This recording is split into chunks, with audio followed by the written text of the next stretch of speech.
Mula nang magising si Tala ng umagang yon, mabigat na ang kanyang pakiramdam. Hindi yon dahil sa walang katapusang reklamo ng kanyang biyanang si Gloria tungkol sa pagkain, gamot at kalat sa bahay. Ang tunay na dahilan ng kanyang lungkot ay ang nangyari sa paaralan. 7 taon. 7 taon niyang inialay ang kanyang oras, lakas at puso sa pagtuturo ng wika at panitikan. Sa loob ng 7 taon, wala siyang natanggap na reklamo mula sa mga dati niyang punong guro. Kilala siya bilang isang teacher na mahigpit ngunit makatarungan. Hindi siya nagbibigay ng mataas na marka dahil lamang sa mayaman ang magulang ng estudyante.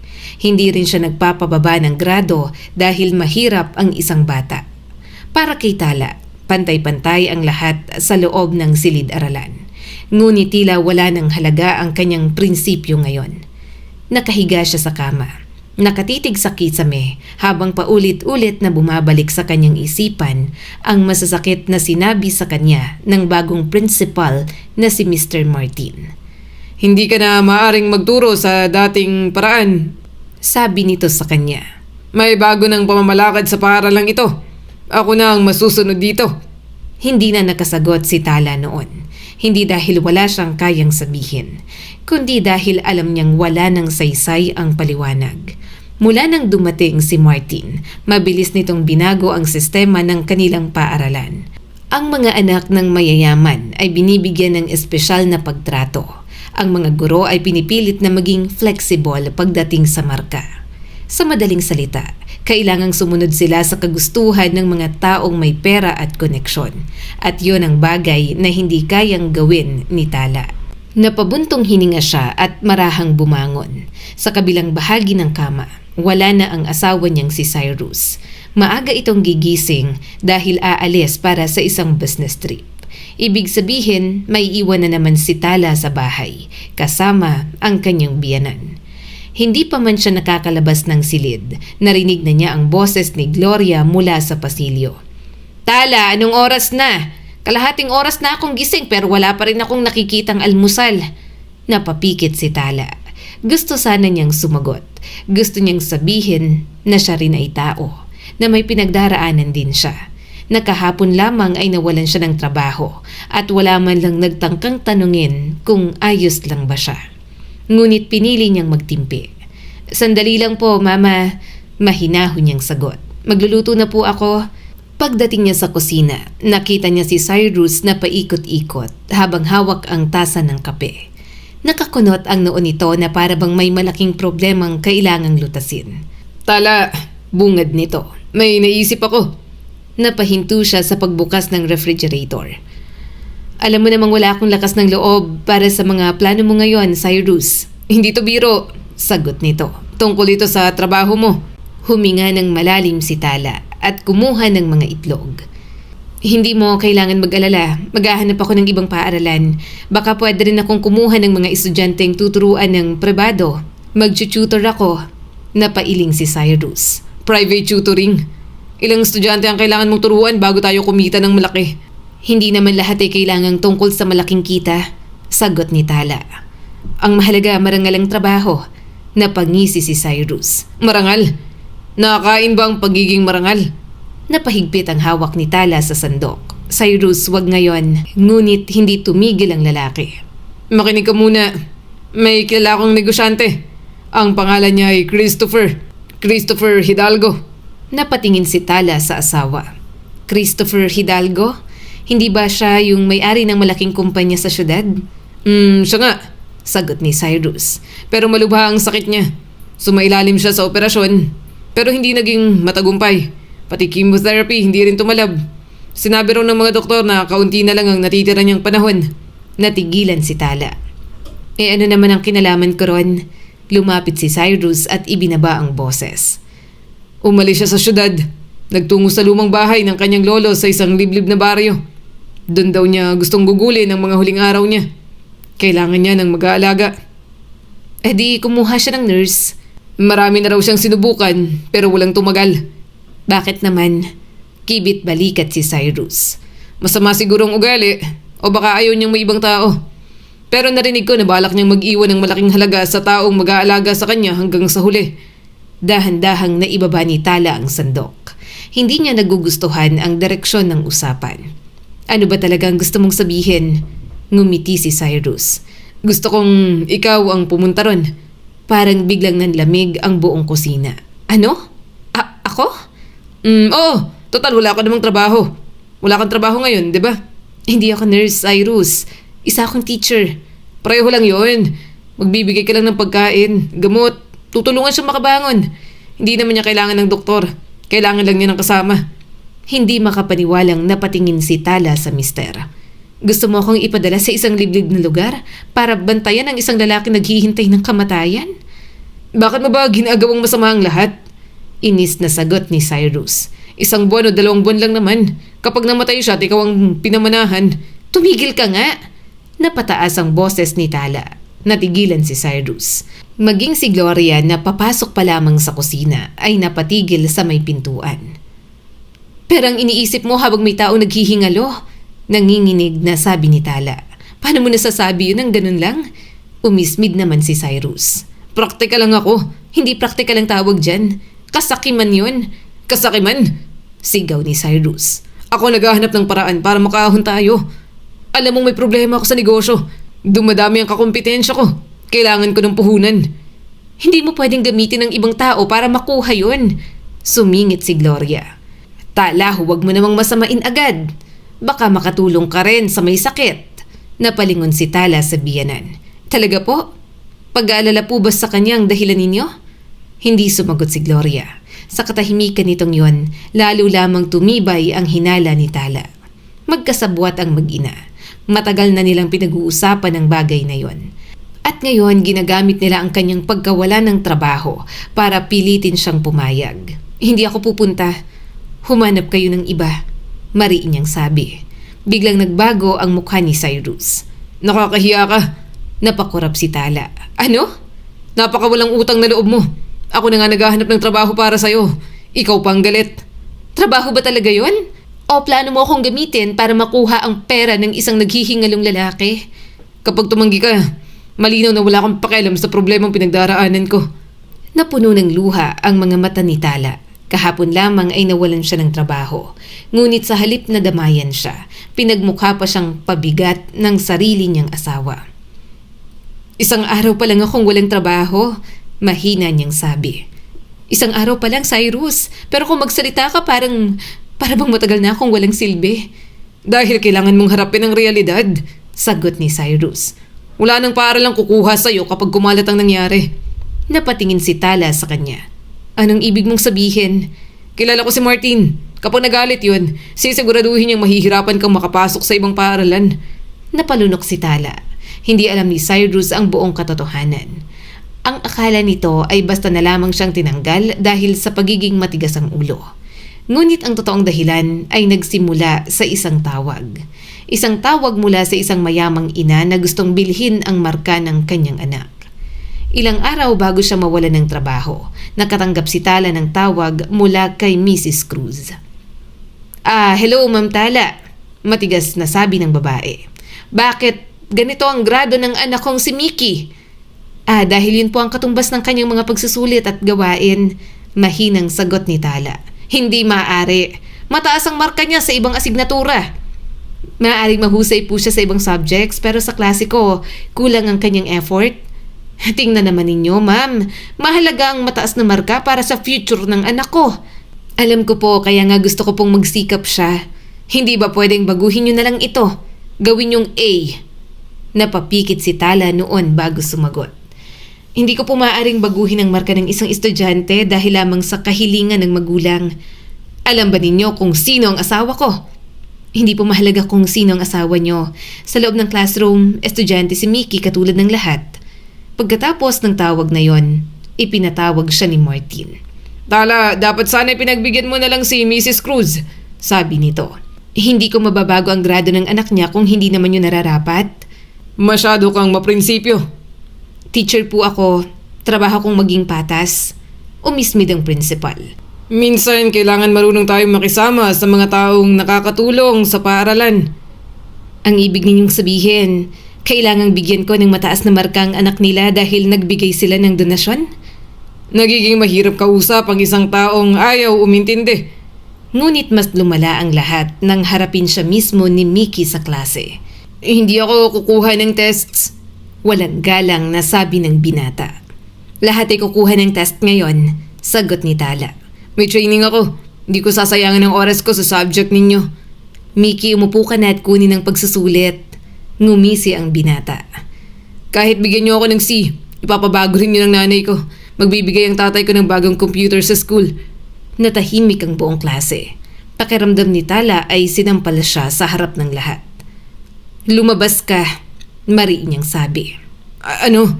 Lumabas ka sa classroom. Tumayo si Mickey at malakas na sinipa ang upuan.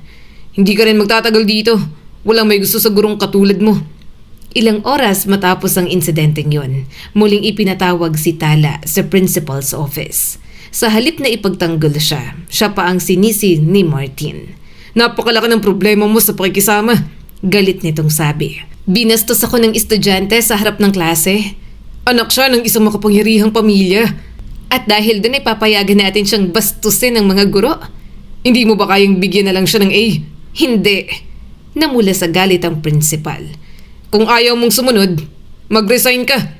Nanginginig ang mga kamay ni Tala nang kunin niya ang papel at isulat ang kanyang resignation letter. Hindi siya pinilit na lumabas ng paaralan, ngunit alam niyang hindi rin siya bibigyan ng tunay na pagpipilian. Bumalik ang isip ni Tala sa kasalukuyan nang marinig niyang muling nagsalita si Cyrus. Ano, pupunta ka ba o hindi? Tumingin siya sa asawa. Pagkatapos ay tumingin siya kay Gloria na nakaupo na sa hapag habang naghihintay ng almusal na para bang walang nangyayaring pagtatalo. Bigla siyang napagod. Pagod na siyang magpaliwanag. Pagod na siyang ipagtanggol ang sarili sa mga taong hindi naman siya tunay na pinakikinggan. At sa isang iglap, naisip niya ang baryong sinasabi ni Cyrus. Malayo sa syudad, tahimik, napapaligiran ng kagubatan. Noong bata pa siya, madalas siyang dalhin ng kanyang lola sa probinsya. Doon siya natutong umupo sa tabi ng ilog, makinig sa huni ng mga ibon, at pansamantalang kalimutan ang lahat ng problema. Marahil ay hindi niya kailangan ang mana na ibibigay ni Christopher. Marahil ang kailangan lamang niya ay makalayo. Kahit pansamantala. Kailan ako aalis? Tanong niya. Napangiti si Cyrus. Pumapayag ka? Hindi ako pupunta para sa pera. Mariing sagot ni Tala. Pupunta ako dahil baka tunay na kailangan niya ng tulong at dahil kailangan ko ring makalayo rito. Nagkatinginan sina Cyrus at Gloria. May lihim ng ngiti sa kanilang mga labi. Hindi yon napansin ni Tala. O marahil sadyang ayaw na lamang niyang pansinin. Isulat mo ang address, sabi niya. Pero tandaan mo, hindi ako nurse, hindi ako marunong mag-injection. Ang kaya ko lang gawin ay magluto, maglinis at samahan siya. Sapat na yon. Mabilis na sagot ni Cyrus. Pagkatapos ng almusal, pumasok si Tala sa kanilang silid at nagsimula ng mag-impake. Ilang damit, mga libro, ilang personal na gamit at isang lumang larawan ng kanyang lola. Habang isinasara niya ang maliit na maleta, nakaramdam siya ng takot. Hindi niya kilala si Christopher. Hindi niya alam kung anong klaseng buhay ang naghihintay sa kanya sa liblib na baryong yon. Ngunit mas nakakatakot ang manatili sa bahay na yon. Kasama ang asawang ang tingin sa kanya ay instrumento lamang para kumita. Nang handa na siyang umalis, inihatid siya ni Cyrus hanggang sa pinto. Hindi man lang ito tumawag ng taxi. Sumakay ka na lang ng bus, sabi nito. Mas mura yon. Tinitigan siya ni Tala ng ilang segundo. 2 buwan mo kung gustong ipadala sa malayo, pero hindi mo man lang ako maihatid? May importante kasi akong lakad. Tumango na lang siya. Hindi na siya nagtaka. Sa labas ng bahay, huminto sandali si Tala at lumingon. Nasa may bintana sina Cyrus at Gloria. Pinagmamasdan nila ang kanyang pag-alis. Ngunit wala ni isa sa kanila ang kumaway. Mahigpit niyang hinawakan ang maleta at naglakad palayo. Hindi niya alam na ang paglalakbay na yon ay hindi lamang maglalayo sa kanya sa isang mapang-abusong tahanan. Dadalhin din siya nito sa isang lalaking wala ng dahilan para mabuhay. Isang lalaking naghihintay na lamang ng kanyang kamatayan. Mahigit 1 oras nang bumabiyahe ang lumang bus na sinasakyan ni Tala. Mainit ang panahon, halos hindi na gumagalaw ang hangin sa loob ng sasakyan. Ang iba pang pasahero ay nagpapaypay gamit ang pahayagan, habang ang iba na may tahimik na nakatanaw sa bintana. Maswerte si Tala dahil nakaupo siya sa tabi ng bintana. Paminsan-minsan ay pumapasok ang malamig na simoy ng hangin. Sapat upang kahit papaano ay maibsan ang bigat na kanyang nararamdaman.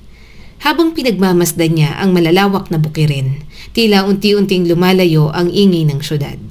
Sa unang pagkakataon, matapos ang maraming buwan, wala siyang naririnig na sigawan ni Cyrus. Wala ring reklamo si Gloria. Tanging huni lamang ng mga ibon at ang pag-indayog ng mga puno ang kanyang kasama. Napapikit siya sandali. Siguro, ito muna ang kailangan ko. Mahina niyang bulong sa sarili. Katahimikan. Maya-maya'y nagsimulang bumagal ang bus. Last stop! Sigaw ng driver. Isa-isang bumaba ang mga pasahero hanggang si Tala na lamang ang natira. Ngumiti ang matandang driver habang inaaabot sa kanya ang maliit niyang maleta. Sigurado ka bang dito ka bababa, iha? Opo. Wala nang susunod na biyahe mamayang gabi. Alam ko po. Tumingin ang matanda sa malawak na kagubatan sa paligid. Ang lugar na ito, mababait ang mga tao. Pero tahimik, masyadong tahimik. Ngumiti si Tala. Siguro po, yun mismo ang kailangan ko. Tumango ang driver. Ingat ka. Nagpasalamat siya bago tuluyang bumaba. Unti-unti nang umalis ang bus. Ilang segundo lamang ang lumipas. Tuluyan ang nawala ang sasakyan sa alikabok ng kalsada. Biglang nanahimik ang paligid. Napakalawak ng katahimikan. Malayo sa lungsod, malayo sa ingay, malayo sa lahat ng problemang iniwan niya. Huminga siya ng malalim. Simula na to, sinundan niya ang address na isinulat ni Cyrus. Mahaba ang daan, minsan ay lupa lamang, minsan ay bato. Sa magkabilang gilid ay makakapal na puno at matataas na damo. Habang naglalakad, napansin niyang kakaunti lamang ang bahay sa lugar. May mga matandang nakaupo sa kanilang mga balkonahe na nakatingin sa kanya. May mga batang naglalaro sa ilalim ng puno ng mangga. May mga aso ring tahol ng tahol habang siya ay dumaraan. Halatang dayo siya. Pagkatapos ng halos 20 minutong paglalakad, nakita niya ang isang malaking lumang bahay na napapalibutan ng matataas na kahoy na bakod. Kupas na ang pintura, kinakalawang na ang gate. Halos matakpan na ng gumagapang na halaman ang bakuran. Para itong bahay na matagal nang walang nakatira. Lumapit siya sa gate. Pinunasan niya ang kalawangin nitong mailbox upang makita ang numero. Tama ang address. Dito nga, huminga siya ng malalim bago pinindot ang doorbell. Walang sumagot. Muli siyang pumindot at makalipas ang ilang segundo, unti-unting bumukas ang pinto. Ngunit hindi ang inaasahan niyang matandang may sakit ang bumungad.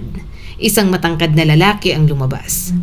Payat, namumutla, magulo ang buhok, makapalang balbas, ngunit higit sa lahat, may hawak itong lumang shotgun na nakatutok mismo sa kanya. Nanigas si Tala. Huwag kang gagalaw. Malamig na boses ng lalaki. Sino po kayo? Ako ang dapat nagtatanong. Mas lalo pang itinaas ng lalaki ang hawak nito. Sino ka at bakit ka nandito? Halos mawala ng boses si Tala. Ako po si Tala. Naningkit ang mga mata ng lalaki. Tala? Opo. Anong kailangan mo rito? Ipinadala po ako ng asawa kong si Cyrus. Biglang nagbago ang ekspresyon ng lalaki. Cyrus Cruz? Opo. Dahan-dahang ibinaba ng lalaki ang baril. Ngunit hindi nawala ang pagdududa sa kanyang mukha. Ikaw pala ang asawa niya. Ako nga ho. Napabuntong hininga ang lalaki. Ay, nawala na yata ng isip ang lalaking yun. Naguguluhang napatingin si Tala. Po? Anong sinabi niya sa'yo? Na kailangan niyo raw po ng mag-aalaga. Napailing ang lalaki. At naniwala ka naman. Hindi agad nakasagot si Tala. Ikaw ba si Christopher Hidalgo? Ako nga. Tahimik silang nagkatitigan. Pagkaraan ng ilang sandali ay nagsalita muli ang binata. Umalis ka na. Nagulat si Tala. Po? Hindi ko kailangan ng tagapag-alaga. Pero sinabi ni Cyrus na wala akong pakialam sa sinabi niya. Malamig ang tono nito. Hindi ko kailangan ng awa. Hindi naman po ako naawa. Hindi. Umiling si Tala. Nandito ako para tumulong. Tumulong? Mapait na ngumiti si Christopher. Alam mo ba kung ilan ang dumating dito? Hindi. 12. Nagulat siya. Lahat sila pare-pareho ang dahilan. Ano po yun? Inaakala nilang mapapasa kanila ang kayamanan ko kapag namatay ako. Tahimik si Tala. Pero nagkamali sila. Lumapit si Christopher. Halos lahat ng ari-arian ko ay ipinamana ko na sa mga nasa ampunan. Nanlaki ang mga mata ni Tala. Sa orphanage? Kung ganon, tama. Kung ganon ay wala kang mapapala rito. Napabuntong hininga si Tala. Sinasabi ko po sa inyo, hindi ako pumunta rito para sa mana. Napangiti si Christopher. Hindi ko na mabilang kung ilang beses ko nang narinig ang linyang yan. Tumalikod ito. Pwede ka nang umalis. Unti-unting isinara nito ang pinto. Ngunit bago tuluyang magsara, biglang nanghina ang katawan ni Christopher. Napakapit ito sa poste ng balkonahe. Kasunod nun ay bumigay ang kanyang mga tuhod. Bumagsak siya sa hagdan. Christopher! Nabitawan ni Tala ang kanyang maleta. Mabilis siyang tumakbo papasok ng bakuran. Nakahandusay ang lalaki sa semento. Namumutla at hingal na hingal. Agad niyang itinabi ang shotgun. Christopher! Hindi ito sumagot. Marahan niyang inalalayan ang ulo nito. Naririnig mo ba ako? Bahagyang dumilat ang lalaki. Bakit bumalik ka pa? Napailing si Tala. Paano ka tayo iiwan sa ganitong kalagayan? Ayoko. Ay nako, mahina niyang hinawakan ang kamay nito. Tama na muna ang katigasan ng ulo. Tinulungan niya itong makatayo. Halos wala ng lakas ang binata. Napakagaan nito, para bang ilang linggo nang halos walang kinakain. Marahan silang umakyat sa hagdan. Pagpasok pa lamang niya sa loob ng bahay, agad niyang naamoy ang lumang kahoy, alikabok at halumigmig. Madilim ang sala, marurumi ang kortina. May makakapal na sapot ng gagamba sa kisame. Halatang matagal nang walang nag-aalaga sa bahay. Maingat niyang inihiga si Christopher sa lumang sofa. Tahimik lamang itong nakatingin sa kisame. At lumipas ang ilang minuto, nagsalita ito. Ako, mahina nitong sabi. Pasensya na. Ngumiti si Tala. Ayos lang. Hindi talaga loaded ang baril. Napatingin siya rito. Ha? Panakot lang. Hindi niya napigilang matawa. Pwede bang wag niyo nang ulitin yon? Bahagyang ngumiti si Christopher. Ilang magnanakaw na ang umatras dahil dyan. Tapos ako naman itong muntik ng himatayin. Pareho silang natawa. Yun ang unang pagkakataong nakakita si Tala ng ngiti sa mukha ng lalaki. Matapos nitong makatulog dahil sa pagod, nagsimula siyang maglibot sa buong bahay. Binuksan niya ang refrigerator. Halos walang laman. Lumang tinapay, panis na gatas, kaunting gulay na halos mabulok na. Sa kusina naman ay tambak ang maruruming plato. May kalawang angkalan, may sirang mesa. Napailing siya. Paano siya nabuhay dito? Tinungo niya ang silid ni Christopher. Nasa mesa ang iba't ibang gamot. May calendar ng chemotherapy, may mga laboratory request at may mga reseta. Unti-unti niyang inayos ang mga ito. Habang ginagawa niya yon ay may kumatok sa pinto. Napalingon si Tala. Sino kaya yon? Maingat niyang binuksan ang pinto. Bumungad ang isang matandang lalaki. Mahaba ang puting balbas. May bitbit na lumang supot na puno ng mga tuyong halaman. Ngunit higit sa lahat, napakabait ng kanyang mga mata. Magandang hapon. Magalang nangumiti ang matanda. Ako si Mang De La Rosa. Ako naman po si Tala. Narinig kong may bagong dumating. Opo, tumango ang matanda. Kumusta si Christopher? Mahina pa rin po. Napabuntong hininga ito. Nako. Tumingin ito sa loob ng bahay. Kung maaari sana ay gusto ko siyang makita. Tumango si Tala. Pasok po kayo. Habang naglalakad, papasok ang matanda. Napangiti ito. Sa wakas, ano po yun? may babae na rin muling tumapak sa bahay na ito. Napatingin si Tala sa paligid. Simula nang dumating si Christopher rito, unti-unti ring namatay ang bahay na ito. Tahimik na napalingon si Tala sa maruruming dingding, sa sirang kortina, sa alikabok at sa mga tuyong halaman sa bakuran, at sa lalaking natutulog sa lumang sofa. Hindi niya alam kung bakit, ngunit may kakaibang awa siyang naramdaman. Hindi dahil mayroon itong karamdaman, kundi awa. Malinaw na matagal na itong iniwan ng halos lahat ng taong pinagkakatiwalaan nito. At sa kauna-unahang pagkakataon mula nang mawalan siya ng trabaho, may isang tinig ang bumulong sa kanyang puso. Baka hindi aksidente ang pagpunta mo rito, Tala. Tahimik na nakaupo si Mang De La Rosa sa tabi ng lumang mesa habang pinagmamasdan si Christopher na natutulog sa sofa. Paminsan-minsan ay napapakunot ang noo ng matanda. na para bang may sinusuri siyang hindi nakikita ng karaniwang mata. Sa kabilang banda, abala si Tala sa pag-aayos ng mga gamot na nakakalat sa ibabaw ng cabinet. "Matagal na po ba ninyong kilala si Christopher?" tanong niya. Bata pa siya nang una ko siyang makita. Sagot ni Mang De La Rosa. Tuwing bakasyon, dinadala siya rito ng kanyang lolo. Masayahin niya noon. Mahilig tumakbo sa bukid at lumalangoy sa ilog. Napatingin si Tala kay Christopher. Mahirap isipin na ang lalaking nakahiga ngayon, payat at halos mawalan ng pag-asa, ay minsang naging masigla at malakas. Ano po ba ang nangyari sa kanya? Lumipat sila sa syudad matapos mamatay ang kanilang ina. Mula noon ay bihira na siyang bumalik. Nabalitaan ko na lamang na naging matagumpay siyang negosyante. Napabuntong hininga si Mang De La Rosa. Ngunit tila habang lumalaki ang kanyang kayamanan, lalo naman siyang napapalayo sa mga taong totoong nagmamalasakit sa kanya. Tahimik na tumango si Tala. Nauunawaan niya ang sinasabi ni Mang De La Rosa. Minsan hindi sukatan ang laki ng bahay o dami ng pera upang malaman kung masaya ang isang tao.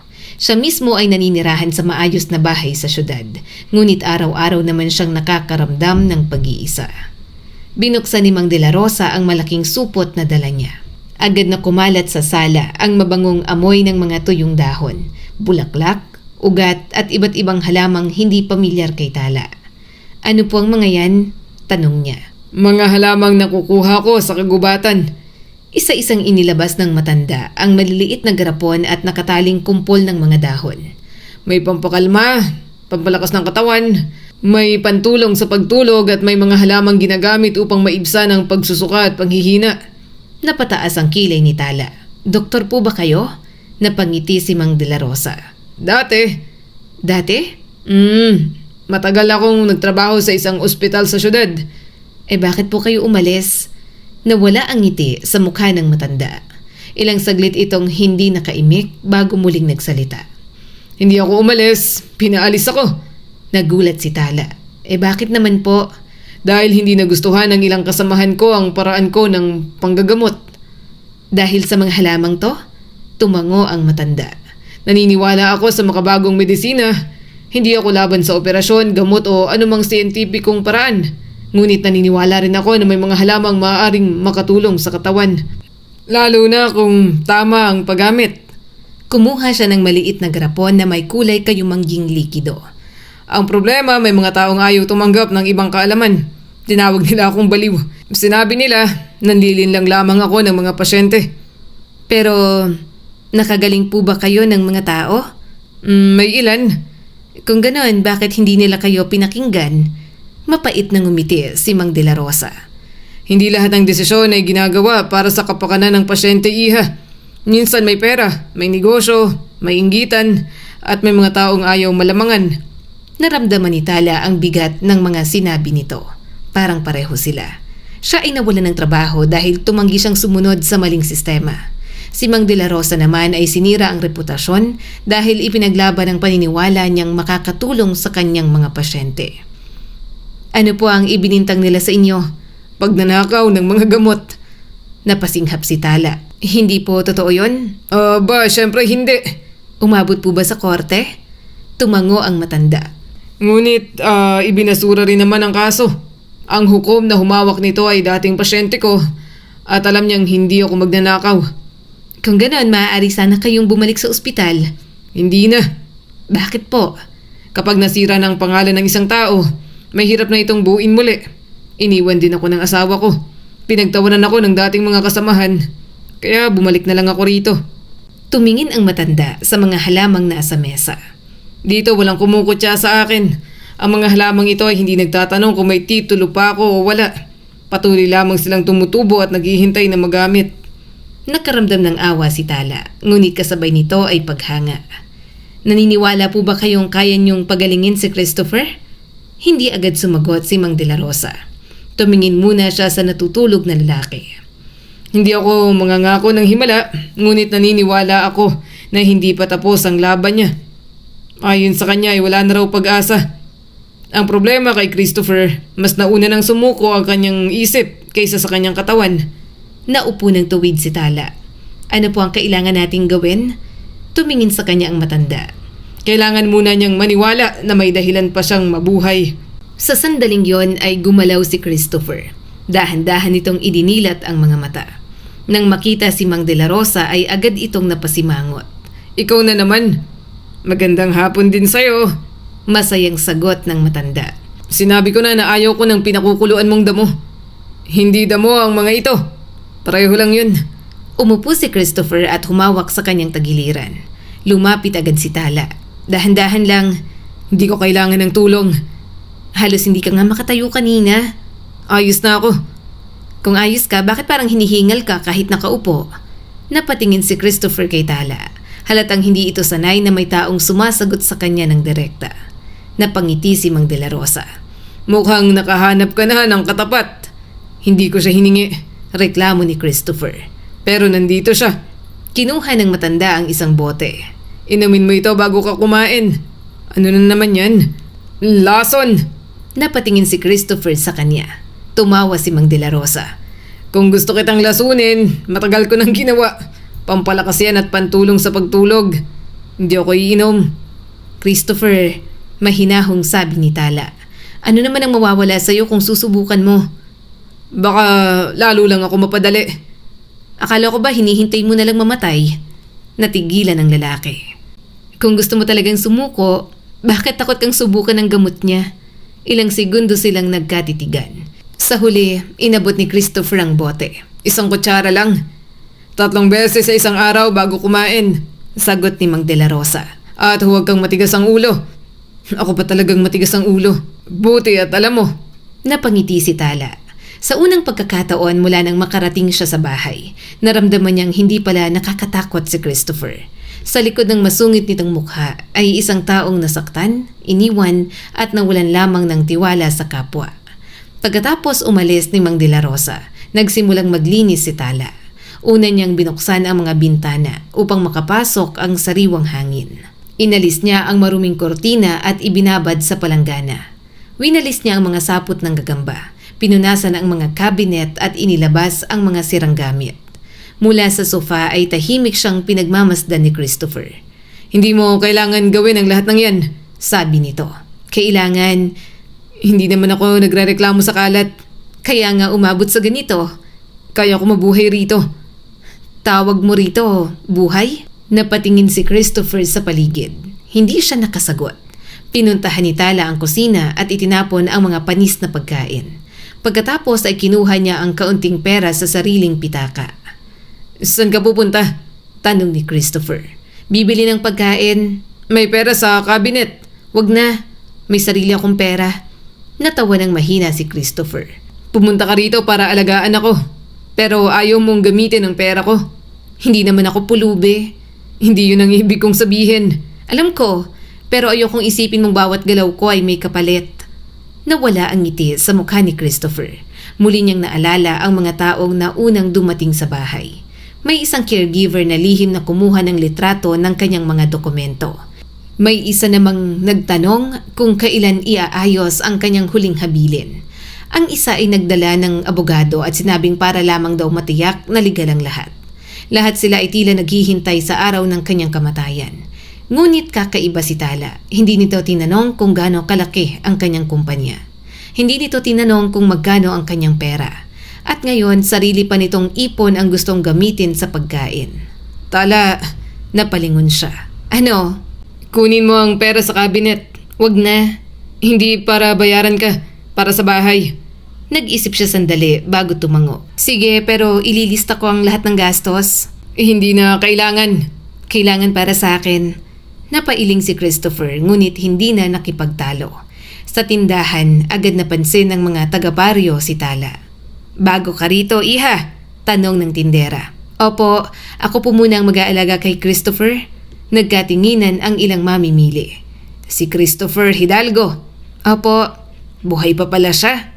Napakunot ang noo ni Tala. Bakit po? Hindi na kasi lumalabas ng bahay. Akala namin lumala na ang lagay. Mahina po siya pero buhay na buhay pa. Napangiti ang tindera. Mabuti naman, kawawa din ang batang yon. Marami siyang pera pero walang kasamang pamilya. Bumili si Tala ng gulay, prutas, karne, bigas, itlog at ilang panlinis. Habang pabalik sa bahay, may nasalubong siyang isang matandang babae. Ikaw ba ang bagong kasama ni Christopher? Opo, huwag kang matatakot sa kanya. Mabait yan ng bata. Nasaktan lang ng sobra. Dahil po sa sakit? Ay, hindi lamang sakit. Naging mausisa si Tala. Ano pa po? Iniwan siya ng asawa niya nang malaman nito na maaaring hindi na siya gumaling. Natahimik si Tala. Ang sabi ng iba, pinaghahati-hatian na raw ng mga kasosyo ang negosyo niya habang buhay pa siya. Mas lalong naunawaan ni Tala kung bakit ayaw nitong magtiwala. Pagbalik niya sa bahay, nadatnan niyang nakaupo pa rin si Christopher sa sofa. Kala ko hindi ka na babalik, sabi nito. Napahinto si Tala. Bakit naman? Lahat ng pumupunta rito umaalis din. Itinaas ni Tala ang mga dalang supot. Hindi pa ako pwedeng umalis. Hindi pa ako nakakapagluto. Pumasok siya sa kusina at nagsimulang maghanda ng sabaw. Habang kumukulo ito, umalingaw-ngaw sa buong bahay ang amoy ng luya, sibuyas at sariwang gulay. Napapikit si Christopher. Matagal na niyang hindi na amoy ang lutong bahay. Sa mga nakaraang linggo, delata at tinapay lamang ang kanyang kinakain. Kung minsan ay hindi na siya bumabangon upang kumain. Nang ihain ni Tala ang mainit na sabaw, tinitigan niya muna ito. Hindi ako gutom. Tikman mo muna. 2 kutsara. Kapag ayaw mo, hindi na kita pipilitin. Napabuntong hininga si Christopher at sumubo. Pagkatapos ay sumubo muli at isa pa. Hindi nagtagal ay kalahati na ng mangkok ang naubos niya. Kala ko ba hindi ka gutom? Pangaasar ni Tala. Ilang araw na rin akong hindi nakakatikim ng matinong pagkain. Simula ngayon, hindi ka na kakain ng panis. Kailan ka ba alis? Natigilan siya. Hindi ko pa alam. Kahit malaman mong wala kang mamanahin. Tumingin siya ng diretsyo sa mga mata nito. Christopher, ilang beses ko bang kailangang sabihin na hindi ko kailangan ng pera mo? Lahat ng tao ay nangangailangan ng pera. Totoo, pero hindi lahat ay kayang ipagpalit ang konsensya para rito. Napayuko si Christopher. Ang asawa ko si Lisa. Ganyan din ang sinabi nung una. Nasaan na siya ngayon? Hindi ko alam. Tumahimik ang lalaki. Pagkaraan ng ilang sandali, kusa itong nagkwento. Nung malaman niyang may sakit ako, sinabi niyang hindi niya ako iiwan. Sinamahan niya ako sa operasyon. Siya ang humawak ng kamay ko bago ako dalhin sa operating room. Nakinig lang si Tala. Pagkatapos mabigo ang operasyon, nagbago siya. Nagsimula siyang magtanong tungkol sa shares ng kumpanya, tungkol sa bahay, tungkol sa insurance. Christopher, binigay ko ang bahagi niya. Pumirma din ako ng annulment papers. Hindi ka man lang niya tinatawagan? Umiling siya. Ang cellphone ko ay halos matabunan na ng alikabok. Wala ni isang tawag. Naramdaman ni Tala ang sakit sa boses niya. Masakit pala kapag ang taong inaasahan mong mananatili ay siya pang unang umaalis. Alam mo ba yung pakiramdam na mas masakit kapag kasama mo pa rin ang isang tao, pero pakiramdam mo ay iniwan ka na niya? Naalala niya si Cyrus, ang asawa niyang hindi man lang siya ipinagtanggol matapos mawalan ng trabaho. Ang lalaking nagpadala sa kanya sa isang estranghero kapalit ng inaasam na mana. Lumipas ang mga araw, sa bawat umaga, maagang gumigising si Tala upang magluto, maglinis at ayusin ang gamot ni Christopher. Regular ding dumadalaw si Mang De La Rosa upang tingnan ang kalagayan nito. Sa una ay pilit lamang umiinom si Christopher ng mga ipinapagawa ng matanda. Ngunit pagkatapos ng isang linggo, napansin niyang bahagyang bumalik ang kanyang gana. Hindi na rin siya palaging nagsusuka. Mas mahaba na ang kanyang tulog sa gabi. At huwag mong sasabihin nagkataon lang, sabi ni Mang De La Rosa nang makita itong kumakain ng prutas. Maaring dahil sa pagkain ni Tala. Kasama yon. Baka wala namang epekto ang halamang gamot mo. Kung gano'n, edi itigil na natin. Agad na patingin si Christopher sa matanda. Hindi ko naman sinabing itigil. Napatawa si Tala.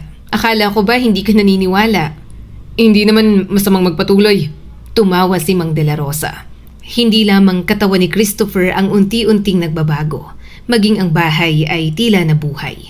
Pinalitan ni Tala ang mga kortina. Nilagyan niya ng sariwang bulaklak ang mga mesa. Nilinis niya ang silid ni Christopher at pinalitan ang mga lumang kumot. Sa bakuran ay pinutol niya ang matataas na damo. Tinanggal ang mga tuyong sanga at inayos ang lumang halamanan. Tinulungan siya ng ilang kapitbahay. Parang ibang bahay na, sabi ng matandang babae. May mahika yata ang kamay mo, Tala. Ngumiti siya. Wala pong mahika, kailangan lang ng tiyaga. Sa likod ng bahay, natuklasan nila ang lumang gazebo na halos matabunan na ng mga gumagapang na halaman. Nilinis yun ni Tala at nilagyan ng maliit na mesa at 2 upuan. Isang hapon, inalalayan niya si Christopher patungo roon. Ano ang ginagawa natin dito? Tanong nito. Magpapahangin. Pwede naman sa bintana. Ibang sikat ng araw, naupo si Christopher. Mula sa gazebo ay tanaw ang maliit na ilog sa di kalayuan at ang malawak na kagubatan. Napapikit siya habang humahampas sa mukha ang malamig na hangin. Matagal na akong hindi lumalabas dito. At bakit naman? Ayokong makita ako ng mga tao. Bakit? Dahil ayokong kaawaan nila ako. Naupo si Tala sa tabi niya. Hindi ka hinaan ng magkasakit. Madali yung sabihin pag malakas ka. Hindi naman ako malakas palagi. Napatingin siya kay Christopher. Pero bumabangon ka pa rin araw-araw. Wala naman akong pagpipilian. Meron, ano? Sumuko. Tahimik siyang napangiti. Ayokong ibigay kay Cyrus at sa principal ko ang kasiyahang makita kong tuluyang bumagsak. Yun ba ang tunay na dahilan kung bakit ka nawala ng trabaho? Hanggang ngayon, hindi pa rin niya nasasabi kay Christopher ang buong pangyayari. Hindi naman ako basta tinanggal. Napilitan akong mag-resign. Bakit naman? Ikinuwento niya ang tungkol kay Mickey at sa grado nitong si at sa principal na nag-utos sa kanyang baguhin yon. Habang nakikinig, unti-unting sumisikip ang panga ni Christopher. Pinabago sa'yo ang grado dahil mayaman ang magulang. Oo. At nang tumanggi ka, pinahiya ka. Tumango siya. Nasaan ang paaralan na yon? Bakit? Papaimbestigahan ko. Huwag na. Tala, mali ang ginawa nila. Alam ko. Kung palalampasin yon, gagawin din nila sa ibang teacher. Tahimik siyang napaisip. Hindi ko naman gustong gumanti. Hindi yun paghihigante. Pananagutan yun. Ngunit umiling si Tala. Hindi ko pa kayang harapin yon. Gusto ko munang magsimula ulit. Bilang guro? Oo. May paaralan ba rito? Wala sa baryong to pero narinig kong may luma sa kabilang nayon. Bakit hindi ka magturo ron? Narinig ko na rin yon. Sira raw ang bubong, bulok ang sahig, matagal nang isinara. Natahimik si Christopher. Mula sa malayo ay nakita ni Tala si Mang De La Rosa na papalapit sa bakuran. May dala itong bag at tungkod. Mas maganda ang lagay mo ngayon. Bati ng matanda kay Christopher. Dahil pinipilit niya akong kumain. Itinuro nito si Tala. Mabuti, kailangan mo ng taong marunong kumontra sa'yo. Naupo ang matanda sa gazebo. May balita ako. Ano po yon? Tanong ni Tala. May ilang magulang sa kabilang nayon na gustong ipaayos ang lumang paaralan. Ang problema wala silang sapat na pera. Napatingin si Christopher sa kanya. Anong paaralan? Yung dati mong pinapasukan. Biglang nagbago ang mukha ni Christopher. Bukas pa ba yun? Matagal nang sarado, nasira ang bubong ng malakas na bagyo. Bulok pa rin ang sahig. Tumingin si Mang De La Rosa kay Tala. Kung maayos yun, baka pwede ka magturo. Hindi nakasagot si Tala. Para bang biglang may pinto na nabuksan sa harap niya. Isang pagkakataong makabalik sa trabahong minahal niya. Ngunit agad din siyang nag-alinlangan. Malaki po ang kailangan sa pagpapagawa. Oo, malaking halaga. Sagot ng matanda. Napatingin silang dalawa kay Christopher. Napakunot naman ang noo nito. Bakit kayo nakatingin sa akin ng ganyan? Napangiti si Mang De La Rosa. Wala naman. Malinaw na may gusto kayong sabihin. Nagkataon lamang na may kilala kaming negosyanteng minsan nag-aaral sa paaralang yun. Napailing si Christopher. Mang De La Rosa, hindi naman kita pinipilit. Halatang halata. Tumawa ang matanda. Ngunit si Tala ay hindi nakisabay.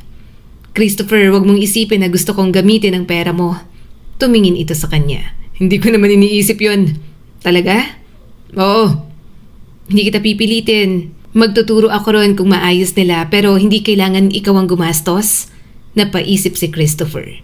Pagkatapos ay tumingin sa malawak na bakuran, sa kagubatan at sa lumang bahay ng kanyang lolo. Doon ako natutong magbasa. Mahina niyang sabi. Sa paaralang yun. Tumingin siya kay Tala. Kung maayos yun, Gusto mo bang manatili rito? Natigilan siya. Hindi ko alam. Babalik ka pa ba sa asawa mo? Bumigat ang katahimikan. Ilang linggo na siyang nasa baryo. Ngunit ni minsan ay hindi tumawag si Cyrus upang kumustahin siya. Si Tala ang ilang beses nang nagtangkang tumawag, ngunit palaging hindi sinasagot ng asawa. Maging si Gloria ay hindi rin tumugon, para bang tuluyan na siyang itinapon ng mga ito sa baryo. Hindi ko naman alam kung may babalikan pa ako, malungkot niyang sagot. Naramdaman niyang marahang hinawakan ni Christopher ang kanyang kamay. Hindi yun mahigpit, hindi rin mapangahas. Isang simpleng paghawak lamang na nagsasabing naiintindihan siya nito. Sa unang pagkakataon, hindi agad binawi ni Tala ang kanyang kamay. Maayos ang paaralan, sabi ni Christopher. Ako ang gagastos. Christopher, bulong ni Tala. Hindi naman para sa iyo lamang, kundi para sa mga batang naroon. Ngumiti si Mang De La Rosa. Magandang desisyon. Pero may kondisyon ako. Ano yon? Tanong ni Tala. Kapag gumaling ako, ikaw ang unang magtuturo sa akin kung paano muling magsimulang mabuhay. Napangiti siya. Hindi ba ginagawa na natin yun ngayon? Sa mga sumunod na linggo, patuloy na lumakas si Christopher. Mula sa ilang hakbang sa loob ng bahay, nakakalakad na siya hanggang sa gazebo. Minsan ay sinasamahan pa niya si Tala sa bakuran. Isang umaga, nagising si Tala sa kakaibang tunog mula sa labas. Parang makina. Mabilis siyang bumaba at lumabas sa veranda. Halos mapatakbo siya nang makita si Christopher na nakasakay sa isang lumang motorsiklo. Christopher, anong ginagawa mo? Tinanggal nito ang alikabok sa manibela. Motorsiklo to ng lolo ko. Hindi yan ang tanong ko. Gusto kong paandarin. Bakit? Bago ako mamatay, gusto kong makasakay ulit ng motor. Lumapit siya ng mabilis. Huwag kang magsalita ng ganyan. Hindi pa rin naman tiyak, nagagaling ako, di ba? Pero gumagaling ka na. Hindi yung garantiya. Hindi rin garantiya ang kamatayan bukas. Kaya bakit inuunahan mo? Ngumiti si Christopher. Kapag nagawa kong paandarin to, iikot lang ako sa kalsada. Hindi pwede. Tala, Hindi. hindi naman ikaw ang nanay ko. Mas mabuti pa nga siguro kung ako ang nanay mo para mapalo kita. Napatawa si Christopher. Yun ang pinakamalakas na tawa na narinig niya mula rito. Sa kabila ng kanyang pagtutol, nagawa nitong paandarin ang lumang motorsiklo. Dahan-dahan itong umalis sa bakuran. Naiwan si Tala sa veranda. Nakakuyom ang mga kamay sa kaba.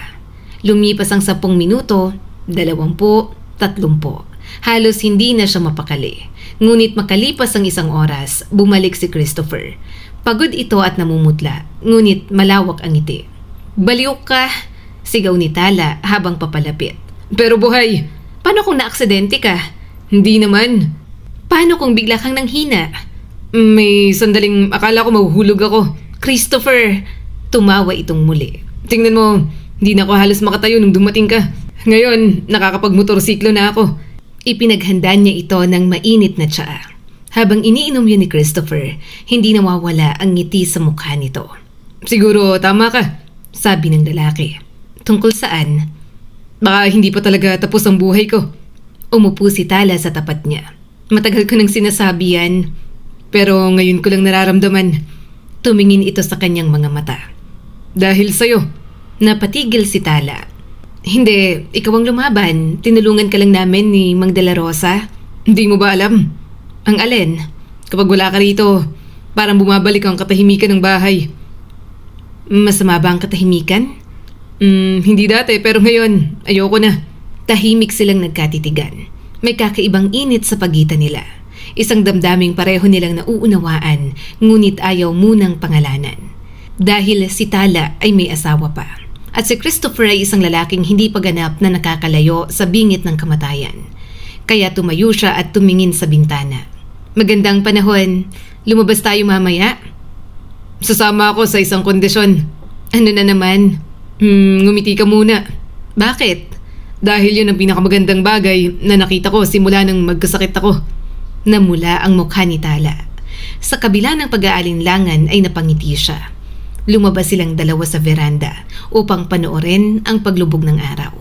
Ang langit ay nabalutan ng kulay kahel, pula at ginto. Marahang inilagay ni Christopher ang kanyang braso sa balikat ni Tala. Hindi siya umiwas.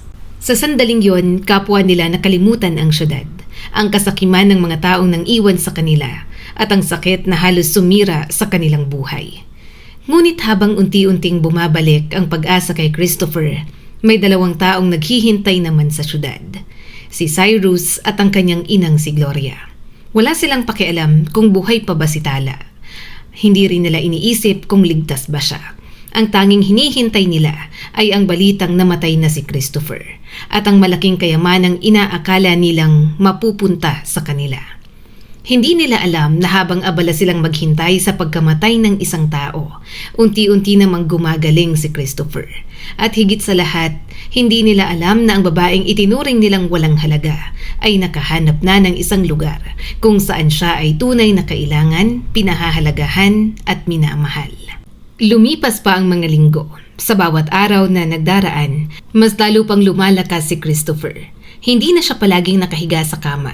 Nakakakain na siya ng maayos, nakakalakad sa bakuran, at paminsan-minsan ay sumasama pa kay Tala at Mang De La Rosa sa kagubatan upang mamitas ng mga halamang gamot, kabute at ligaw na prutas. Minsan habang naglalakad silang tatlo sa makitid na daan sa gitna ng mga puno, biglang napahinto si Mang De La Rosa. Tingnan ninyo, Sabi ng matanda habang itinuturo ang maliliit na halamang tumutubo sa gilid ng daan. ang halamang ito kapag tama ang paghahanda, nakakatulong sa pagpapakalma ng katawan. Lumuhod si Tala upang tingnan niyo ng mas malapitan. Ganito po ba ang ginagamit niyo sa tiyan ni Christopher? Bahagi lamang. Napailing si Christopher. Hindi ko pa rin alam kung gamot ba talagang iniinom ko o tubig na may dahon. Natawa si Mang De La Rosa. Kung tubig lang yan, bakit mas malakas ka na ngayon kaysa nung una tayong nagkita? Baka dahil sa pagkain ni Tala. Kasama yon. Ngunit huwag mong maliitin ang kalikasan. Ngumiti si Tala habang pinagmamasdan ng dalawa.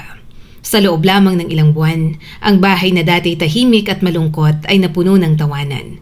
Ang hardin na dating natatakpan ng mga tuyong dahon, ngayon ay may mga halamang gulay. Ang lumang gazebo ay naging paboritong lugar nilang tatlo tuwing hapon. At si Christopher, ang lalaking dati naghihintay na lamang sa kamatayan, nagsimula ng gumawa ng mga plano para sa hinaharap. Ngunit hindi pa rin ganap na panatag si Tala.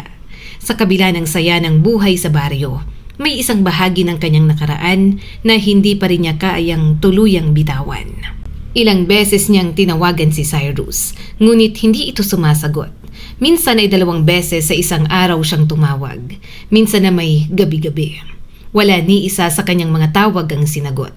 Tinawagan din niya si Gloria ngunit ganon din ang nangyari.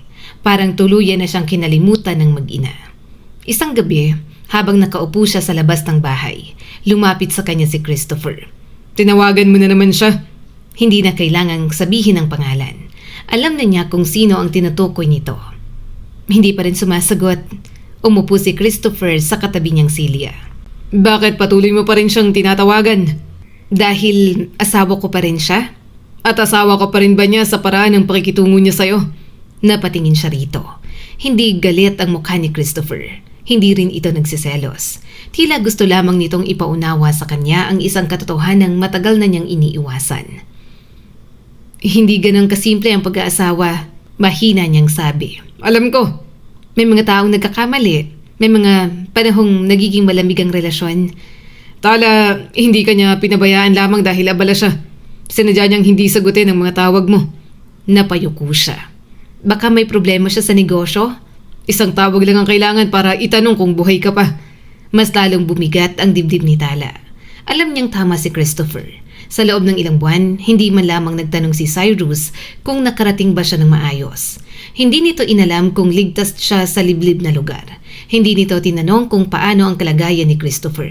Dahil para kay Cyrus, isa lamang siyang tauhan sa isang plano. Isang taong ipinadala upang kumuha ng mana. Pasensya na, sabi ni Christopher. Hindi ko gustong dagdagan ang sakit mo. Hindi, kailangan kong marinig yun. Tumahimik silang dalawa. Maya-maya ay marahang nagsalita si Tala. Takot akong aminin na wala na talaga akong babalikan. Tumingin sa kanya si Christopher. Meron. Ang sarili mo. Napakurap siya. Bago ka maging asawa ni Cyrus, guru ka. Bago ka maging manugang ni Gloria, ikaw si Tala. May mga pangarap ka, may mga prinsipyo, May buhay ka. Hindi nakasagot si Tala. Hindi mo kailangan bumalik sa isang lugar na araw-araw pinaparamdam sa'yo na wala kang halaga. Napuno ng luha ang mga mata niya. Paano kung mali ang desisyon ko? Mas mali ang manatili sa lugar na unti-unti kang sinisira. Marahang hinawakan ni Christopher ang kanyang kamay. Hindi kita pipilitin. Pero kahit anong piliin mo, hindi ka nag-iisa. Isang saglit silang nanatiling tahimik. Sa malayo, maririnig ang huni ng mga kuliglig at mahinang pag-agos ng ilog. Sa unang pagkakataon, hindi na naramdaman ni Tala ang takot na dulot ng katahimikan. Dahil ngayon ang katahimikan ay hindi na nangangahulugang pag-iisa. Kinabukasan, bumisita si Mang De La Rosa. Hindi ito dumiretso sa kusina tulad ng dati. Sa halip ay hinanap agad si Christopher. May kailangan akong sabihin sa'yo. Seryosong bungad ng matanda. Ano ho yun? Kailangan kong pumunta sa regional clinic. Napakunot ang noon ni Christopher. Bakit? Panahon na para malaman natin kung ano talaga ang nangyayari sa katawan mo. Nawala ang ngiti sa mukha nito. Hindi na kailangan. Kailangan! Mariing sagot ng matanda. Pakiramdam ko ay mas maayos na ako. Hindi sapat ang pakiramdam. Napatingin si Christopher kay Tala. Ano sa tingin mo? Sumasang-ayon ako kay Mang De La Rosa. Kailangan nating malaman kung talagang huminto ang sakit mo. Sagot niya. Napabuntong hininga si Christopher. Ayoko sanang pumunta sa ospital. Bakit? Doon ko narinig na konti na lang ang natitira kong panahon. Lumambot ang mukha ni Tala. Pero baka doon mo rin marinig na may mas mahaba ka pang panahon kaysa sa inaakala mo. Sa huli ay pumayag din si Christopher. Makalipas ang ilang araw, nagpunta silang tatlo sa regional clinic. Sunod-sunod ang pagsusuri, blood test, physical examination at kung ano-ano pa. Habang hinihintay ang resulta, hindi mapakali si Christopher. Paulit-ulit nitong kinukuskos ang mga kamay. Napansin niyo ni Tala. Kinakabahan ka? Hindi. Sinungaling? Napangiti ito ng bahagya. Kung sasabihin nilang lumala, edi haharapin natin. Kung sasabihin nilang wala na talagang pag-asa, haharapin pa rin natin. Paano mo nagagawang magsalita ng ganun? Dahil hindi mo kailangan harapin yun ng mag-isa. Maya-maya'y tinawag sila ng doktor. Nasa harap nito ang ilang papeles. Mahigpit ang ekspresyon ng lalaki. Mr. Hidalgo, panimula nito. May ilang bagay akong hindi maipaliwanag. Napalunok si Christopher. Ano yun? Batay sa dati mong records, mabilis ang paglala ng sakit. Ngunit sa mga bagong resulta, wala kaming nakitang bagong pagkalat. Huminto ang doktor. Nanlaki ang mga mata ni Tala. Ano pong ibig niyong sabihin? Stable remission. Napahawak si Christopher sa gilid ng mesa. Sigurado kayo? Oo. Hindi ko sasabihin tuluyan ka ng magaling. Kailangan pa rin ng regular monitoring. Ngunit ang katawan mo ay tumutugon ng mas mabuti kaysa sa inaasahan. Hindi makapagsalita si Christopher. Tumingin ang doktor sa kanyang file. Anong mga gamot ang iniinom mo? Napatingin si Christopher kina Tala at Mang De La Rosa. May mga gamot mula sa dati kong doktor at may ibang halamang gamot.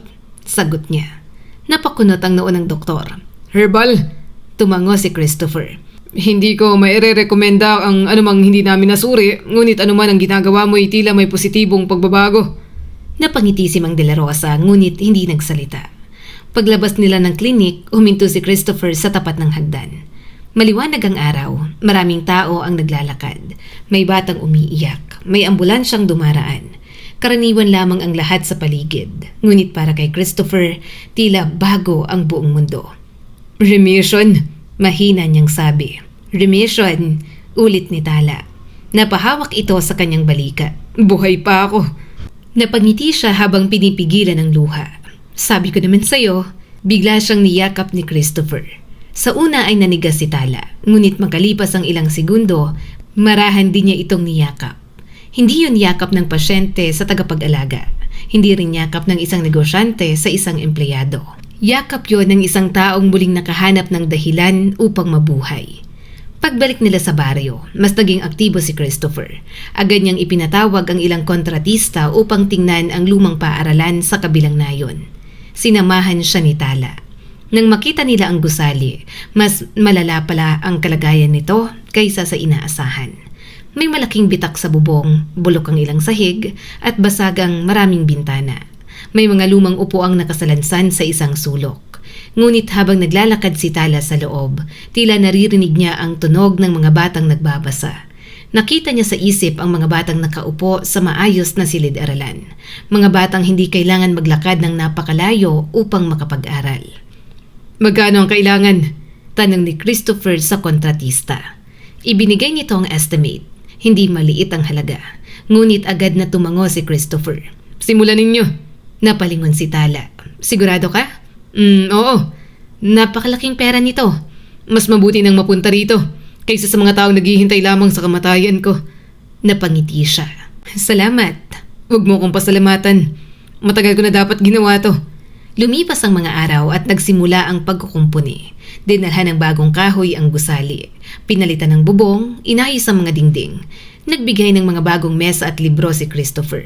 Nang malaman ng mga magulang sa paligid na muling magbubukas ang paaralan, marami ang natuwa. Isang araw ay lumapit kay Tala ang isang ina kasama ang maliit nitong anak. Ma'am, kayo po ba ang magtuturo rito? Baka po. Ma'am, sana kayo na. Narinig namin kung paano nyo ipinaglaban ng mga estudyante sa dati ninyong paaralan.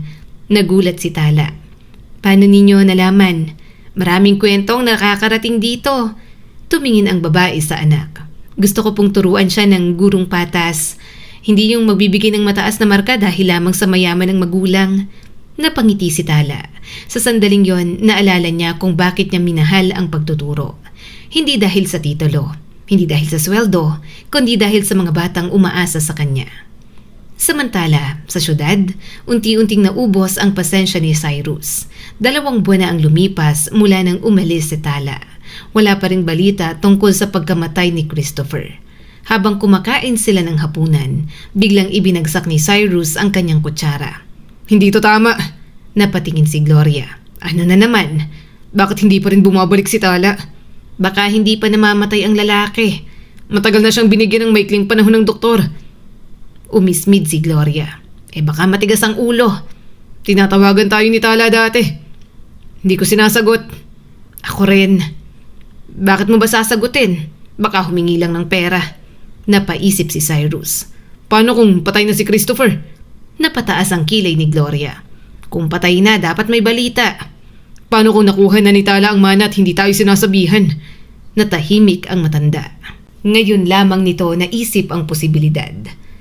Hindi niya magagawa yon. Masyado siyang mahina. Hindi natin alam. Tumayo si Cyrus. Pupunta ako ron. Kailan? Bukas na bukas. Kinabukasan, maagang bumiyahe si Cyrus sakay ng kanyang mamahaling sasakyan. Habang nagmamaneho, puro pera lamang ang laman ng kanyang isip. Iniisip niya kung gaano kalaki ang maaaring minana ni Tala. Iniisip niya kung paano niya gagamitin yun sa negosyo.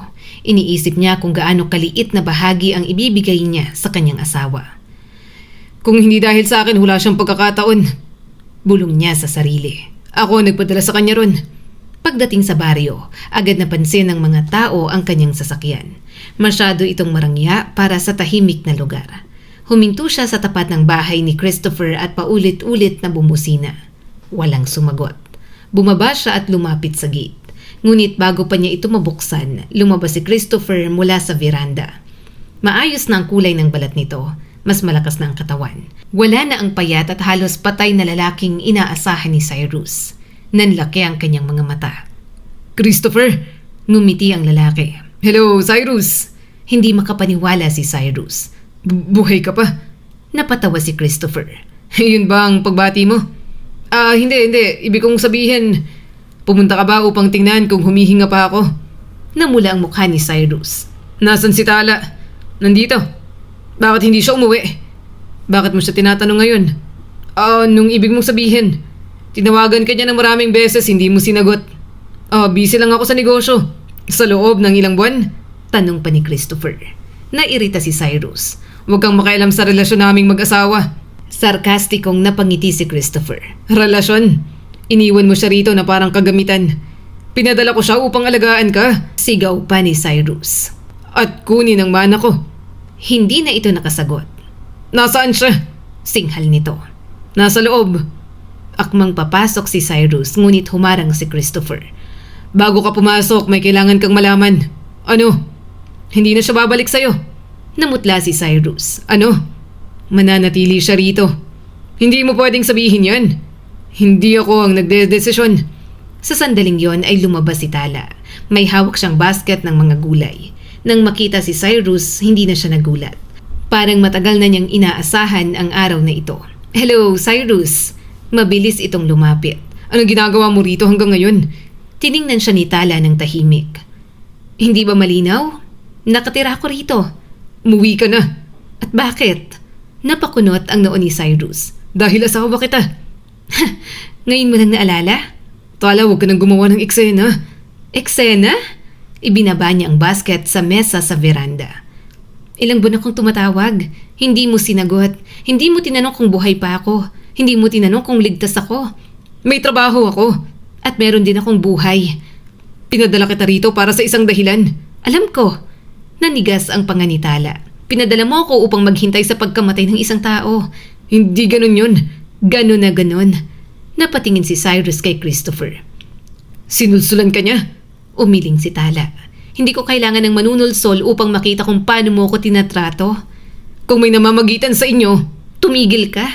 Malamig ang tono ni Tala. Wala kang karapatang magtanong matapos mo akong iwan dito na para bang wala akong halaga. Lumapit si Cyrus at mahigpit na hinawakan ang kanyang braso. uuwi ka sa akin. Agad itong tinanggal ni Tala. Bitawan mo ko. Hindi mo ko maaaring hiwalayan ng basta-basta. Bakit? Dahil mawawalang inaasa mong mana? Namula ang mukha ni Cyrus. Wala kang makukuha sa akin kapag nakipaghiwalay ka. Napangiti si Tala ng mapait. Ano bang meron ka na gusto kong kunin? Ang bahay. Bahay ninyo ng nanay mo? Pati ang ipon natin. Ipon na ikaw ang may hawak. Eksakto. Tumango si Tala. Sayo na lahat. Sayong-sayo na. Isaksak mo sa baga mo. Nagulat si Cyrus. Ano? Sa'yo ng bahay ang pera at lahat ng ipinagmamalaki mo. Mas gusto ko pang magsimula sa wala kaysa bumalik sa isang bahay na araw-araw na pinaparamdam sa akin na isa akong pabigat. Tala! Tapos na, Cyrus. Nang tangkain itong lumapit muli, humarang na si Christopher. Umalis ka. Tinatakot mo ba ako? Buliyaw pa ni Cyrus. Hindi pa. Galit na hinablot ni Cyrus ang damit ni Christopher. Ngunit mabilis itong itinulak ng lalaki. Nawala ng balanse si Cyrus at bumagsak sa mababaw na putikan sa tabi ng daan. Nagtawanan ng ilang batang nakasilip mula sa malayo. Basang-basa at putik ang mamahaling pantalon ni Cyrus. Tumayo itong nanginginig sa galit. Pagsisisihan niyo to. Napangiti si Christopher. Hindi kami ang naghintay sa kamatayan ng ibang tao para kumita. Hindi ako papayag sa annulment. Bahala ka. Haharapin kita sa korte. Sagot ni Tala. Hindi makapaniwalang tinitigan siya ni Cyrus. Ang babaeng dati tahimik at laging nagtsatsaga ay wala na. Sa harap niya ngayon ay isang babaeng muling natutong manindigan. Wala nang nagawa si Cyrus kundi bumalik sa kanyang sasakyan. Bago umalis ay itinuro niya sila. Hindi pa to tapos. Tahimik lang siyang pinanood ni Tala habang papalayo. Nang tuluyan nang mawala ang sasakyan, saka lang siya napaupo. Nanginginig ang kanyang mga kamay. Lumapit si Christopher.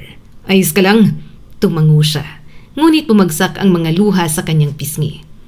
Akala ko magiging mahirap. Masakit? Oo. Pero nagsisisi ka ba? Umiling si Tala. Hindi. Sa kauna-unahang pagkakataon, malaya niyang nasabi ang salitang yon. Hindi na siya babalik. Hindi na niya hahayaang gamitin siya. Hindi na niya ipagpapalit ang sarili niyang dignidad upang mapanatili ang isang kasal na matagal nang walang pagmamahal. Samantala, pagdating ni Cyrus sa syudad, agad niyang ibinuhos kay Gloria ang kanyang galit. Kasalanan mo to. Napabangon ang matanda. At bakit ako? Kung hindi mo ako kinumbinsing huwag sagutin ang mga tawag niya, baka hindi siya lumayo ng ganun. Hindi ko alam na makikipagrelasyon siya sa lalaking yun. Buhay na buhay si Christopher. Nanlaki ang mga mata ni Gloria. Ano? Malakas pa kaysa sa akin. Napaupo ang matanda. Paano nangyari yon? Hindi ko alam. Pero mali ang lahat ng plano natin, ma. Baka may mana pa rin. Hindi na siya mamamatay. Natahimik si Gloria. Sa unang pagkakataon, naramdaman niyang ang hukay na matagal nilang hinukay para sa iba. Sila rin pala ang mahuhulog. Ngunit sa baryo, walang oras si Tala para isipin ang galit ng mag-ina. Mabilis ang takbo ng pagkukumpuni sa paaralan. Dumating ang mga bagong mesa Nagkaroon ng bagong bubong, pininturahan ang mga dingding.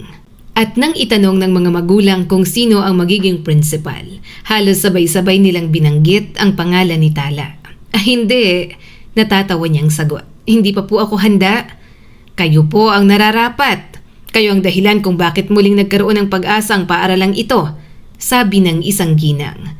Gusto ko lang pong magturo, hayaan nating isang mas may karanasan ng mamahala. Sa huli, pumayag silang humanap ng isang tapat at mahusay na principal. At si Tala ay babalik sa pagiging guro ng wika at panitikan. Isang hapon, nakatayo si Christopher sa harap ng bagong pinturang paaralan. Maraming bata ang tumatakbo sa bakuran. May mga gurong nagdala ng mga libro. May mga magulang na naglilinis ng mga silid. Masaya ka? Tanong ni Christopher. Ngumiti si Tala. Matagal na akong hindi naging ganito kasaya. Tama ang desisyon mong manatili. Hindi lang dahil sa paaralan, hindi na nagsalita si Christopher. Hindi na rin kailangan. Pareho nilang alam ang ibig sabihin nun.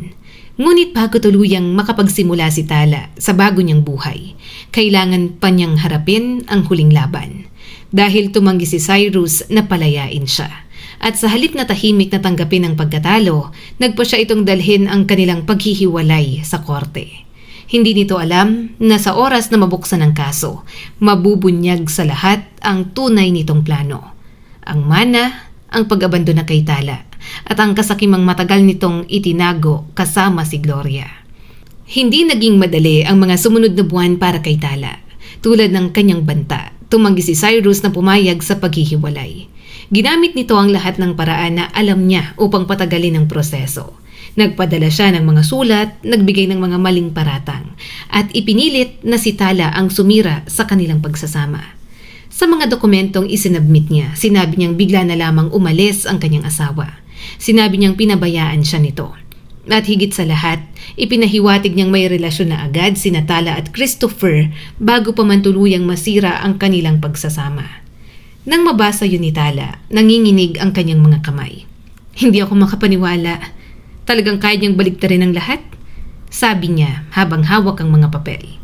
Tahimik na nakaupo si Christopher sa kanyang tabi. Hindi ka nag-iisa. Alam natin ang katotohanan. Pero paano kung paniwalaan siya ng korte? May mga tawag ka, may mga message, may mga testigo na kakita kung paano ka iniwan dito. Lumapit din si Mang De La Rosa. At meron ka rin konsensya. Iyon ang wala sa kanya. Dagdag ng matanda. Napangiti si Tala ng bahagya, ngunit nanatili ang kaba sa kanyang dibdib. Hindi siya sanay sa mga korte. Hindi siya sanay na pag-usapan sa harap ng ibang tao ang sakit ng kanilang pagsasama. Ang mga sigawan sa bahay, ang panlalait, ang araw na ipinadala siya sa baryo upang bantayan ang isang naghihingalong lalaki, kapalit ang inaasahang mana. Ngunit alam niyang kailangan niyang magsalita. Hindi lamang para sa sarili niya, kundi para rin sa lahat ng taong matagal nang nagtitiis dahil natatakot silang magsimula muli. Dumating ang araw ng pagdinig. Maaga pa lamang ay nasa court house na sina Tala at Christopher. Kasama rin nila si Mang De La Rosa at ilang taga-baryo na handang magpatunay sa lahat. Sa kabilang panig ng bulwagan, dumating si Cyrus kasama ang kanyang ina. Nakaayos si Gloria na para bang dadalo sa isang marangyang pagtitipon. Nakataas ang baba nito at halatang pilit na ipinapakita sa lahat na wala siyang ikinatatakot. Ngunit nang magtagpo ang kanilang mga mata ni Tala, mabilis itong umiwas. Si Cyrus naman ay may malamig na ngiti. Lumapit ito sa kanya. May oras ka pa para umatras. Hindi gumalaw si Tala. Atrasan ng ano? Ang paghihiwalay? Hindi na. Kahit mawala sa'yo ang lahat. Tulad ng sinabi ko, wala akong gustong kunin mula sa'yo. Napangisi si Cyrus. Hindi ka mananalo. Tahimik na tumayo si Christopher. Hindi ito nagsalita, ngunit sapat na ang tindig nito upang umatras si Cyrus. Maya-maya'y tinawag na ang kanilang kaso. Unang nagsalita ang abogado ni Cyrus. Inilarawan nito si Tala bilang isang asawang nagkaroon ng malaking pagbabago matapos mawalan ng trabaho. Ayon dito, kusa raw siyang umalis sa kanilang tahanan. Sinabi rin itong siya mismo ang nagpasya na manatili sa bahay ni Christopher. Ang aking kliyente, sabi ng abogado, ay isang asawang iniwan at pinahiya. Napapikit si Tala. Hindi siya makapaniwala sa kapal ng mukhang naririnig niya. Pagkatapos ay tinawag si Cyrus upang magsalita. Tumayo ito at humarap sa hukom. Minahal ko ang asawa ko. Sabi nito. Sinikap kong tulungan siyang makahanap ng trabaho matapos siyang matanggal sa paaralan. Napatigil si Tala. Pinadala ko siya kay Christopher dahil kailangan ito ng caregiver. Wala akong masamang intensyon. Pagpapaawa pa nito. Hindi mo ba inaasahang may matatanggap siyang pera mula kay Mr. Hidalgo? Tanong ng abogado ni Tala. Saglit na natigilan si Cyrus. Hindi naman masamang umasa. Sinabi mo ba sa asawa mo na maaring ipamana sa kanya ni Mr. Hidalgo ang ilang ari-arian? Na ibahagi ko ang posibilidad. Sinabi mo bang 1 buwan o 2 buwan na lamang ang itatagal ni Mr. Hidalgo? Nagsimulang mamula ang mukha ni Cyrus. Hindi ko maalala ang eksaktong sinabi ko. Ngunit ipinadala mo pa rin ang iyong asawa sa isang lalaking akala mo ay malapit ng mamatay para magtrabaho. Bakit hindi ka kumuha ng lisensyadong nurse? Hindi nakasagot si Cyrus. Mula sa likuran, maririnig ang mahinang bulungan ng mga tao. Sumunod na tinawag si Tala. Habang naglalakad patungo sa witness stand, naramdaman niyang nanlalamig ang kanyang mga kamay. Ngunit nang lingunin niya si Christopher, nakita niyang tahimik nitong pagtango. Parang sinasabi nitong, "Nandito ako." Huminga siya ng malalim. Bakit ka umalis sa inyong tahanan? Panimula ng abogado. Dahil ipinadala ko ng asawa ko sa baryo upang alagaan si Christopher. Kusa ka bang pumayag? Oo, ngunit hindi dahil sa pera. Bakit ka pumayag? Matagal siyang hindi nakasagot. Pagkatapos ay nagsalita siya ng buong katapatan. Dahil pagod na akong manatili sa isang bahay na araw-araw pinaparamdam na wala akong halaga. Natahimik ang buong silid. Ilang araw bago yon, napilitan ako mag-resign sa trabaho dahil tumanggi akong baguhin ang grado ng isang mayamang estudyante. Sa halip na damayan ako ng asawa ko, sinabi niyang wala nang paaralang kukuha sa akin. Napatingin ang hukom kay Cyrus. Pagkatapos ay sinabi niyang may isang negosyanteng malapit ng mamatay at kailangan ng mag-aalaga. Ayon sa kanya, maaari kong makuha ang mana kung aalagaan ko yon hanggang sa huli. Pinilit ka ba niya? Hindi niya ako kinaladkad palabas ng bahay. Ngunit pinaramdam niya sa akin na wala akong silbi kapag tumanggi ako. Pagdating mo sa baryo, nakipag-ugnayan ka ba sa iyong asawa? Opo, maraming beses. Sinagot ka ba niya? Hindi po. Gano'ng katagal? Mahigit 2 buwan? Ni minsan? Ni minsan. Iniharap ng abogado ang talaan ng mga tawag ni Tala. Dose-dose ng tawag, iba't ibang araw, iba't ibang oras. Wala ni isang nasagot. Nagpadala ka ba ng message? Opo, binasa ang ilan sa mga ito. Cyrus, nakarating na ako. Tawagan mo ako pag nabasa mo to. Cyrus, mahina si Christopher pero ligtas ako. Cyrus, kailangan nating mag-usap. Cyrus, pakiusap, sagutin mo naman ako. Habang binabasa ang mga yon, unti-unting nawawala ang tapang sa mukha ni Cyrus. May tugon ba sa alinman sa mga mensaheng ito? Tanong ng abogado. Wala po. Bakit ka nanatili? Tumingin si Tala kay Christopher. Dahil kailangan niya ng tulong at dahil sa unang pagkakataon matapos ang mahabang panahon, naramdaman kong may saysay pa ang ginagawa ko. Tinawag din si Christopher. Diretso itong nagsalita. Hindi pumunta si Tala sa bahay ko para humingi ng pera. Sa katunayan, ilang beses niyang tinanggihan ang tulong na pinansyal na inaalok ko. May iniwan ka bang mana sa kanya? Tanong ng abogado. Wala po. Nagbulungan muli ang mga tao. Kanino mo ipinagkaloob ang malaking bahagi ng iyong ari-arian? Sa ilang ampunan at charitable institutions, Your Honor. Namilog ang mga mata ni Gloria. Tila noon lang niya nalaman na wala palang malaking manang maaaring makuha si Tala. Alam ba yon ni Mrs. De La Cruz? Oo, sinabi ko sa kanya nung unang araw. At nanatili pa rin siya. Oo. At bakit, sa tingin mo? Dahil hindi siya sakim. Napatingin si Christopher kay Cyrus. Hindi tulad ng ibang tao. Nag-init ang mukha nito. Sumunod na tumistigo si Mang De La Rosa. Ikinuwento nito kung paano dumating si Tala sa bahay, kung paano niya nilinis ang buong lugar, kung paano pinakain at inalagaan si Christopher, kung paano tumulong sa mga kapitbahay at nagplano para sa muling pagbubukas ng paaralan. Isa-isa ring nagsalita ang mga taga-baryo, tendera, kapitbahay, at magulang ng mga batang mag-aaral. Lahat sila ay nagpatunay na si Tala ay hindi kumilos na parang naghihintay ng mana. Sa halip, sarili pa nitong pera ang ginamit sa unang araw upang bumili ng pagkain at panlinis. Nang tawagin si Gloria, pilit nitong pinanatili ang matigas na mukha. Hindi ko alam ang lahat ng plano ng anak ko. Napatingin si Cyrus sa kanya. Ma, Bulong nito. Ngunit mabilis siyang sinaway ng hukom. sinagot mo ba ang mga tawag ng iyong manugang? Hindi. At bakit? Akala ko humihingi lang siya ng pera. Binasa mo ba ang kanyang mga mensahe? Oo. May nabanggit ba siyang pera? Walang naisagot ang matanda. Wala ho. Alam mo bang ipinadala siya ng anak mo upang mag-alaga ng isang may sakit na negosyante? Alam ko ho. Alam mo rin bang may inaasahang mana ang inyong pamilya? Napalunok si Gloria. Posibilidad lamang yon. Yun ang sandaling tuluyang nabunyag ang lahat. Ang kasakimang itinago sa likod ng salitang trabaho, ang pag-abandon na kay Tala, at ang tunay na dahilan kung bakit biglang nagpunta si Cyrus sa baryo matapos ang ilang buwan. Hindi dahil nag-aalala sa asawa, kundi dahil nag-aalala siyang baka nakuha na nito ang pera.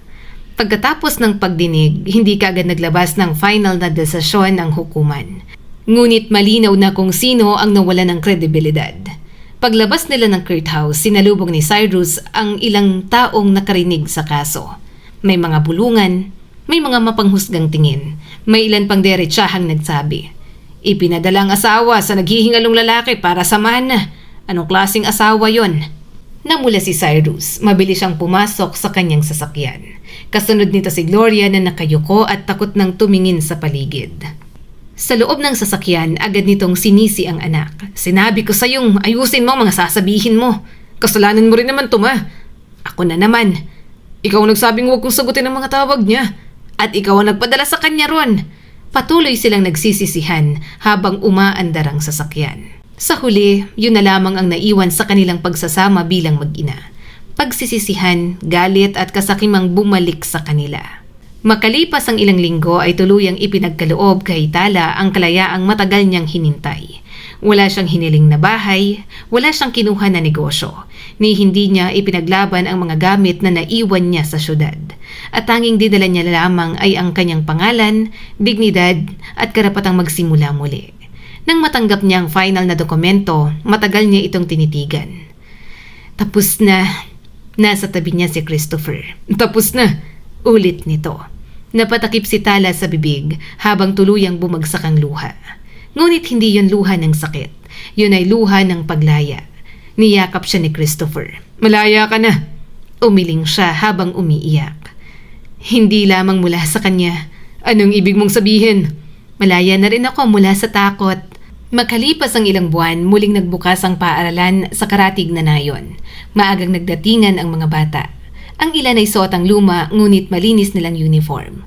Ang iba na may dalang kwaderno at lapis na regalo ng mga donor. Sa pasukan ay may bagong karatula. Maliwanag ang mga silid, matibay ang sahig, may maayos na bubong, may maliit na library. At sa isang silid-aralan, nakatayo si Tala sa harap ng blackboard. Matagal niyang pinangarap ang sandaling yon. Ngunit hindi niya inakalang mangyayari yon sa isang maliit na nayon, malayo sa paaralang minsang sumira sa kanyang pangalan. Magandang umaga mga bata. Sabay-sabay ang masiglang sagot ng mga mag-aaral. Bago tayo magsimula, may isang bagay akong gustong sabihin. Sa silid na ito, pantay-pantay ang lahat. Tahimik na nakikinig ang mga bata. Hindi mahalaga kung mayaman o mahirap ang inyong pamilya. Ang marka ninyo ay magmumula sa inyong pagsisikap, katapatan at tunay na kaalaman. May isang batang lalaki ang nagtaas ng kamay.